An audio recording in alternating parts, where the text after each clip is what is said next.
Hello, what's up, my good people? I hope you're doing good. Thank you for the returning subscribers. Thank you for my new subscribers and for those who are going to subscribe from now. Thank you for the love that you're showing me each day when I upload my videos or my story. Things happen in life, things that leave us with questions, things that give us stories to tell, things that give us a reason to give our stories.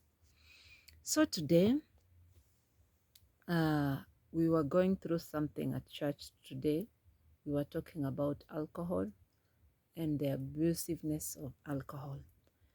And I noticed something, and I realized that life is all spiritual. And I keep talking about this statement. I don't know whether you're getting my point, but I want someone, I want you, my viewers, and I want you, my family, my online family, to understand that life is spiritual. I want to take you back to my childhood, and I want to give a short story of the things that happened in my childhood life. And I would want you to connect with what I mean that life is spiritual. So I was brought up with my grandparents. This is the reason why I had to move in with them. For starters, I was born healthy, but after like a week, I began to be sick. I was sickly every time, every day of my first month of life on earth.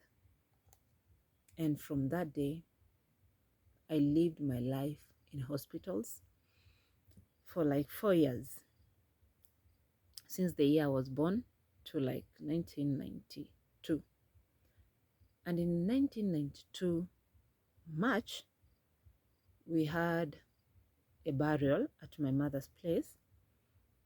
Her cousin had passed on, and I was at the hospital still. And my mother had reached a place where she was seeking for advice from anyone or any place where she could find advice on how to help me. She was helpless and willing to go to any length just to save her dying daughter. So it happened that one of our family members, my auntie, who's married with my mother with same brothers, my auntie was advised with someone that they should take me to a prayer mountain, and they were given the requirements that were required for me to be taken to a prayer mountain.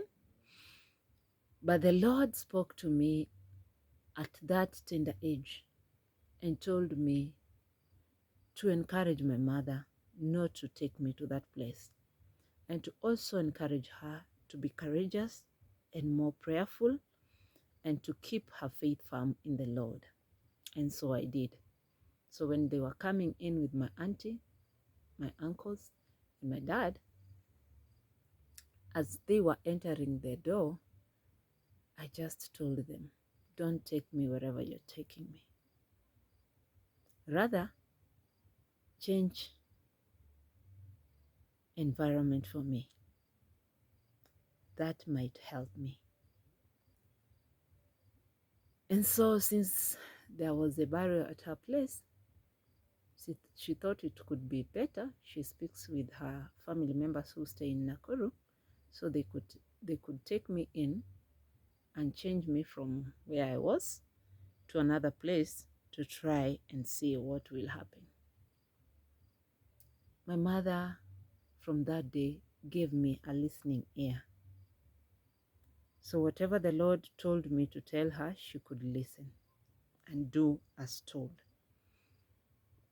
So she respected the voice of the Lord through me, and she went to seek for advice from her auntie. After she rejected the offer of taking me to a prayer mountain from my auntie began a war with her, and she started hating my mother from 1992. She began to call my mother names. Few months later, her daughter went to do abortion. Not months, few years later, she went to do abortion, and she died. After she died, my auntie called my mother a witch. And now, I personally in Nakuru, I was in good health and nothing was happening with my life after I left home. My health came back. My life went to a straight line where I thought it was good, but it had gone to another level of spiritual war. Here is why I decided to take this moment to share this story with you. 1992 March was taken from my mother's home to my granny's place in Nakuru, Rwanda. And when I got there, I stayed for 4 good years without going to school. Not even 4, for 7 years. I was not sick anymore. Neither did I have any health problem. Immediately I left home, I became well and whole. But when I was brought to Nakuru to my granny's, she didn't take me to school straight away. I don't know why. I stayed in the house for almost 7 years, doing house chores. She was a teacher by then. She was going to school, Mugun Primary School. Later she went to Kelelwet. Afterwards she came to Heshima Primary. So I was staying in the house. She later brought in a sister, a kid sister, an infant child. I began to raise that child as his big sister now, until 1997, towards the end. That is when she enrolled me to a school at Nakuru West Primary School. At that day, she enrolled me to that school. I started my education at 1997, yeah, the last term. And then the following year, I went to school to another grade. I didn't even finish the first grade that I went to, but I was taken to another grade. So 1998, I was in another grade. So I must confess that for this time that I had been outside, that I had never joined school, I never studied anything. I was just at the house, doing house chores, cleaning the house, playing with kids who don't go to school, staying at the plot where we were staying till evening. Another day comes, another day passes. And so things went on rough on my side that way.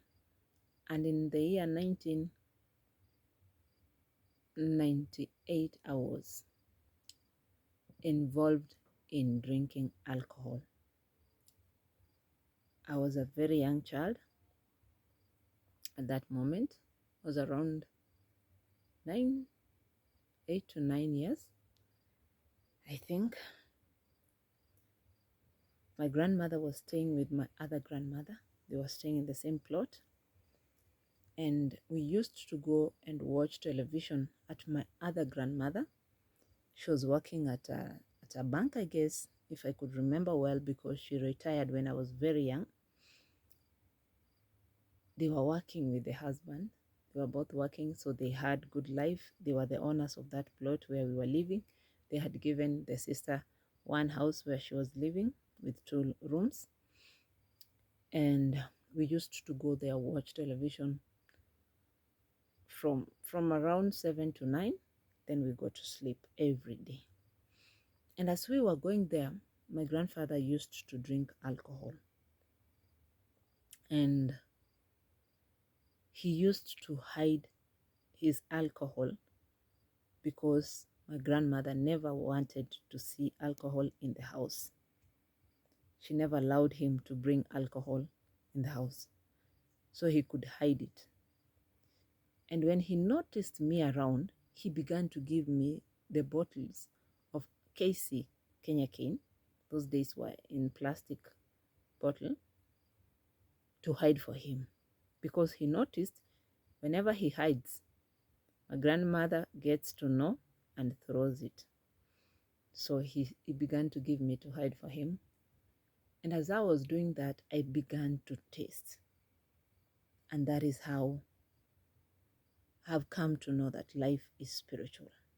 Things happen within us. Things turn into dark within our families. You don't need to be engaged in a wrong life away from your home. It all begins at home. As they say, charity begins at home. Even the bad things in life begin at home, where you are brought up, where you live. The people that surround you, the people that raise you, are the people who kills you or who lifts you, who destroys you or who lifts you. I never knew his intention of giving me those bottles to hide. And I never knew the scheming game he was playing. I didn't know that he wanted me to join that club of drinking. And in order for him to abuse me through that, he later abused me during those days. And this became my trauma for my childhood. From that day, when I was abused as a young child, I hated anything in trouser, any man. I had this pure hatred to men. And I lived with it because I could not mention it to anyone. He made a promise to me to kill me if I tell it to anybody. And as a child, I didn't know how to tell it to my grandparents, my grandmothers, the people who were directly related to me. I didn't know how to open up to them, even to people who were at my surrounding, like my age mates. I could not mention it to them, remembering what I was told. And that torture became a nightmare for me, that I wished to go back to that hospital where I was raised. I wished to go back to that illness which I was brought up with for the first 4 years of my life. But I could not turn that page and make it happen. I had to accept the situation of life that I was brought into now. And it became the darkest moment of my life as a child. And that is when I became wild in drinking, trying to cover these things off my eyes. Because every time I closed my eyes, I could see that man. And mind you, from that moment he harassed me and abused me. He began to call me names. He even began to say I'm pregnant. Every month when I have not received my periods on time, or not only my periods, I had this issue of my stomach now growing big like a pregnant woman. And each time my stomach grows that big, he could say I'm pregnant. Proudly call me a pregnant woman. a young child. And this tortured my life. How could you call me a pregnant woman and I'm not pregnant? And I know I'm not pregnant. So this brought dark moments in my life as I was growing up. I tried to say it to my parents when I was going home. I tried to tell my mother, but my mother never understood what I meant because I never told her directly. I used to drink alcohol and start telling her, your family is killing me and your family is destroying me. But she took it like I'm possessed or it's because of the alcohol. My mom never took time to underline the red flag and to underline the words that I was using to get to know what I was going through in that life. And let me tell you, after that moment, this man showed me disrespect. I can't say he ever touched me again, but he tortured me mentally with the words he used. He even used to call me an HIV positive human being. And those days, remember, it was the time that HIV was really feared. And he could even say it openly before people. And I could ask myself, can't they hear what he means? And ask him why he's saying that. I don't know what was going on with my family because he could say it right before them that I'm pregnant, I'm sick, but they never investigated why this man is saying that. And since he was my grandfather, they used to think because he's drinking, I've joined him in drinking.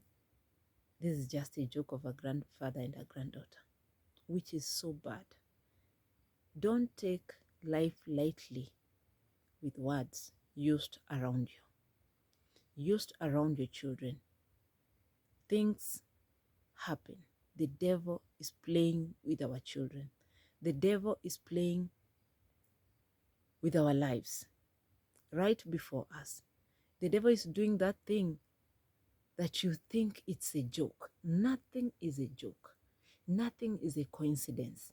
Things that happen in life to us, they are all planned in the spiritual realm.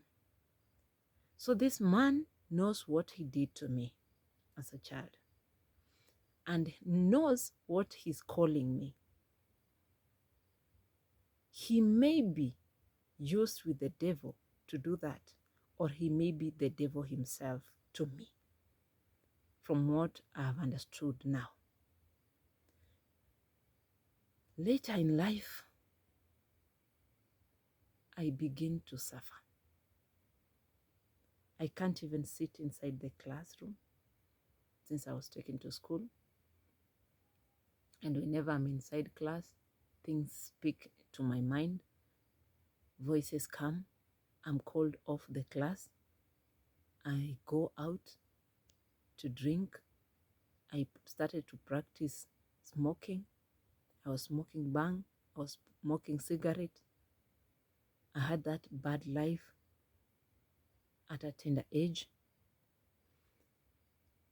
My body became a road where every kind of cars could pass, every tribe, everything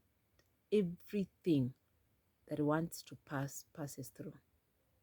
What do I mean? Now every demon was practicing its power on me. I was caged in a place where I used to write a note for myself every year. I know this is not me. I know this is not who you created me to be. And I know one day all this will come to an end. And I know wherever I'm kept, one day I'll be out of it. I kept on promising myself that one day this will come to an end. One day this shall be a history. One day I'll be a better person. One day I'll be a person that will be respected in a community. I even used to tell them that in as much as you hate me, God loves me. The God of my grandmother, the God of my mother loves me. Because it was not easy for me. And the things that were happening in my life, on and off, back and forth, it wasn't easy for me. And I knew I had some sources that were so very strong that were with me. Because in a place where I was caged, I could hear voices telling me to do bad stuff. Sometimes they tell me to do this and that. But the strong voice used to control the inner man, to take care of the outer man. And that is what kept me hoping that a day shall come like this. I'll sit on my chair or on my bed like now. I'm seated on my bed to talk about this, to tell you and encourage you that whatever you're going through, you're not the first, neither you the last.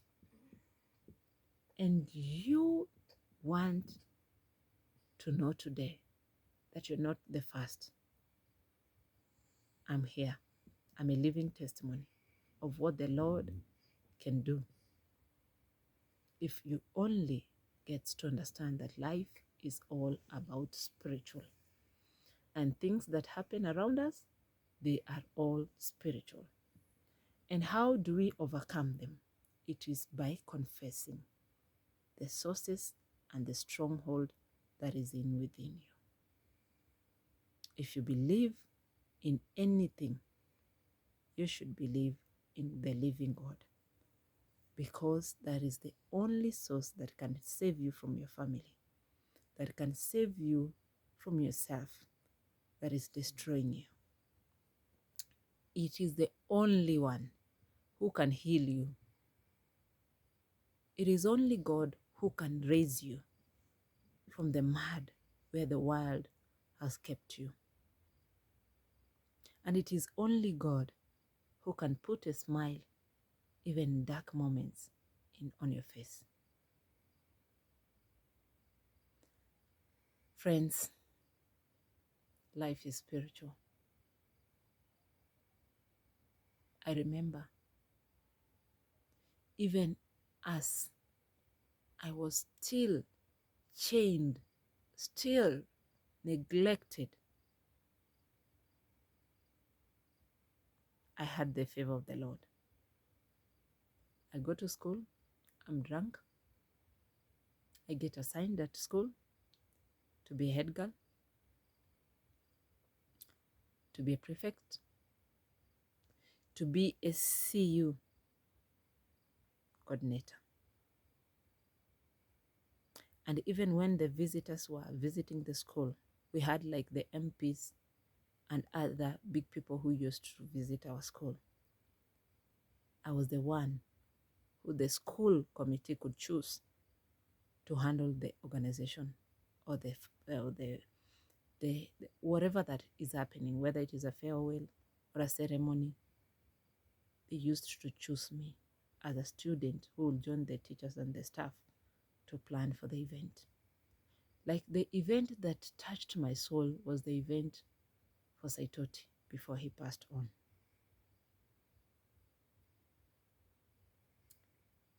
I had a chance to touch Saitoti when he came to our school. And I was given the chance to perform an item for him. And I was also given a chance conduct a school choir in that event. As a drunkard as I was, the school still saw it that I'm important for them, and they gave me that chance. So guys, in this life, people will call you names, people will put you in the mud, but if you're chosen for the great work, a day shall come that those people who kept you in the mud will be the same people who will wash you. Yes, God will still use the same people to wash you. People who dragged your name in the mud, they'll be the ones to raise that name. I know a day like this shall come when those people will stand and confess whatever they did for my life, whatever they did for me. If I shall live to see that day, I'll give the Lord Almighty the glory. But if I will not live to see that day, I pray that they confess it before they pass on from this life. Because I don't think, if life is truly spiritual, as I've known it now, that their spirit will find peace. It shall never find peace. Why am I saying so? Because I've suffered, I've prayed, I've spoken words, great, big, wide. I've told God my heart concerning them. And my prayer is that they confess, even if they will not come and confess it before me. They go to God and confess and ask for forgiveness. That is the only way they will find peace.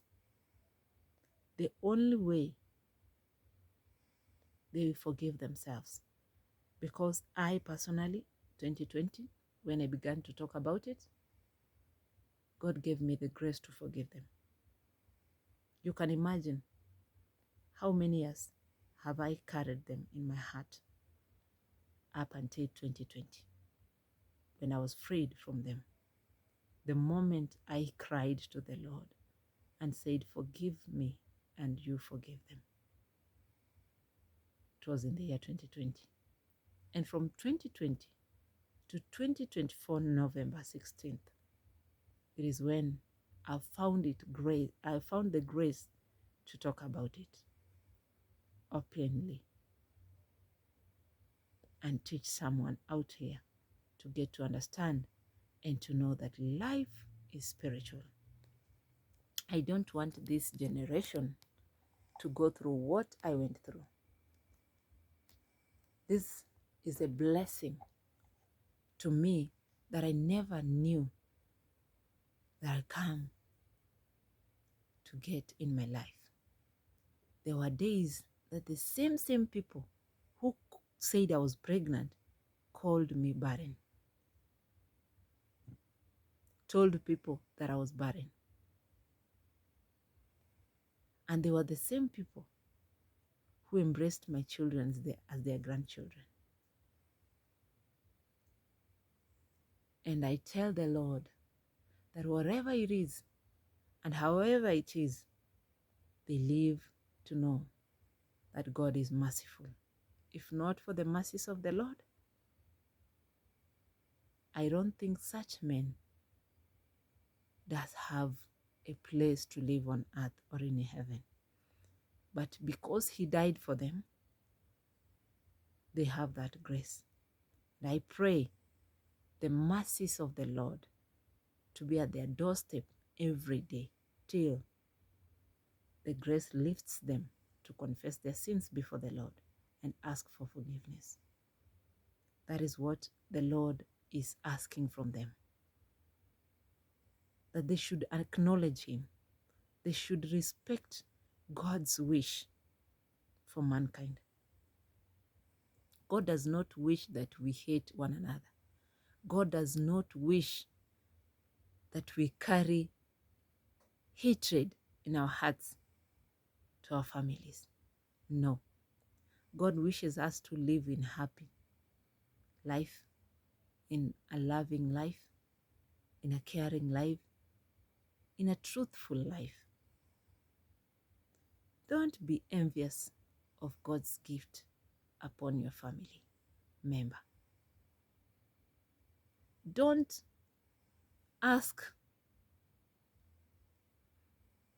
for help from this world to get something out of someone's life just because you are envious of that person.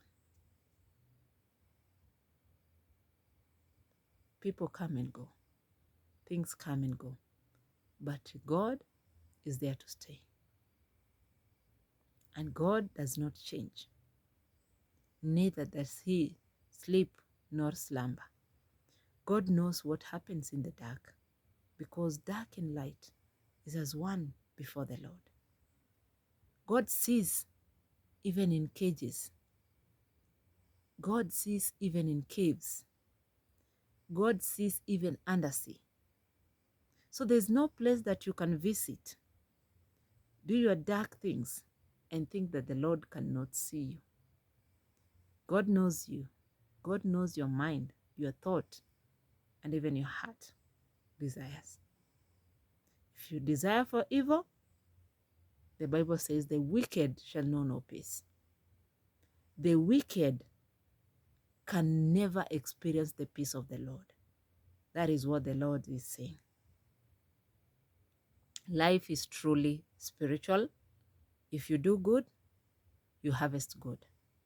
If you walk in darkness, so shall darkness be in your life.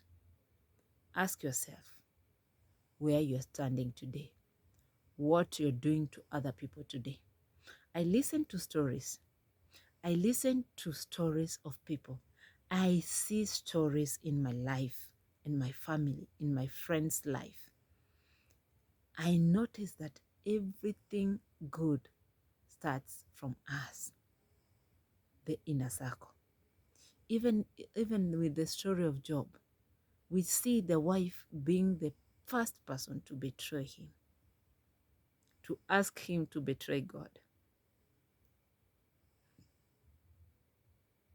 Even when we read the stories of people who betrayed other people, when we look at Judas Iscariot, he was the close friend of Christ. He's the only, I should say, follower who had a chance to stay at Jesus' feet all the time. But he was the first person to betray him. He was the first person to receive the gift of betrayal from the devil. And Peter, the best listener Christ had, who used to listen and practice what he has heard, he was the first person who betrayed Christ and denied him before men.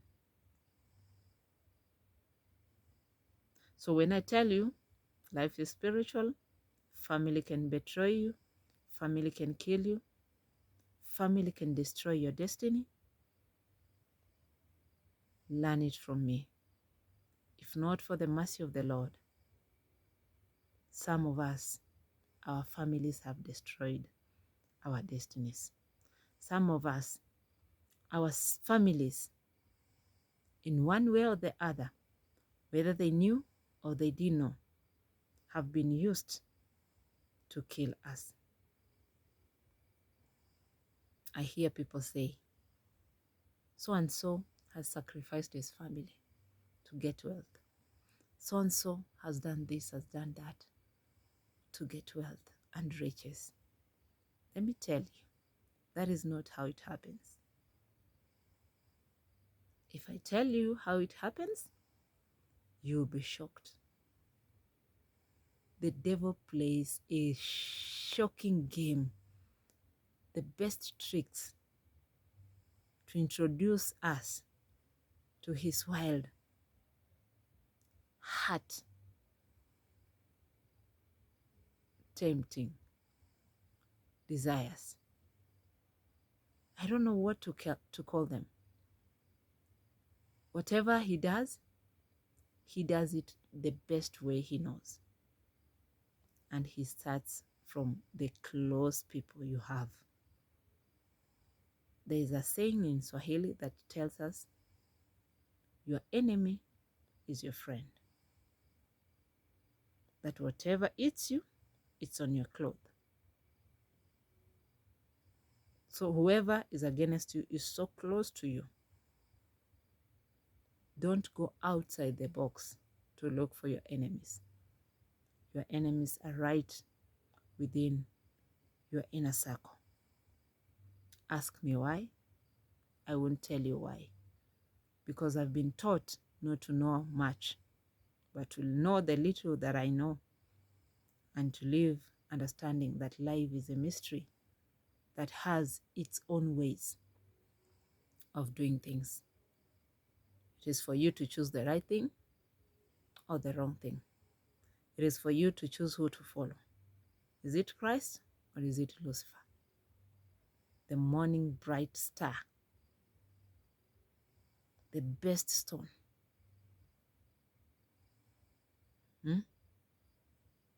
Are you the one who's giving the devil a room to use you to work on your brothers and sisters, to destroy their marriage, to destroy their education, to destroy their future? Or are you the one being used with Christ to save your family? Ask yourself who you are. Correct yourself. Know your value in this life. Walk with it. And let God be the lead. But if you don't get this message the way I pass it, may the Lord Almighty, the creator of the heavens and the earth, pass it to you through any way he places for you to get it and understand that life is truly spiritual. And we have a place in this life to live and give a story or a testimony of what the Lord has done for us, so we may save those people who are in dark like you. Mchawi ni wewe, mwema ni wewe.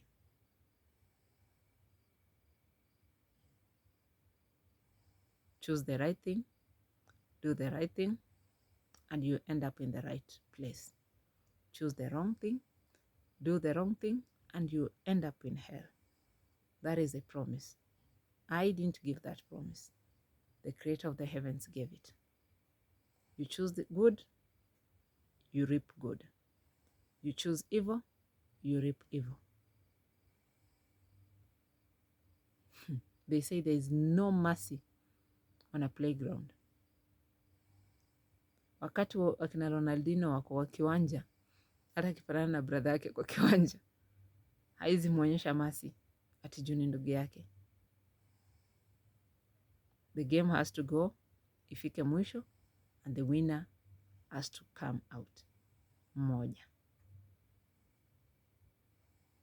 So it's either God or Satan in your life. And remember, when the elephants are fighting, or when the bulls are fighting, wrestling, the grass is the one at loss. So where do you stand? May God help you understand your goal in life and what you are to the people in your family and in your community. God bless you. Love you so much. Welcome to my channel. Doreen Mbera here. God has been a great source of help for me from my family, and I've learned a lot that it doesn't have to come from outside. It comes from within. So pray hard, pray for your families. Protect your families from the devil. wasije wakatumika kufanya maovu na kutimiza maovu kupitia kwako. May God bless you all. Bye bye.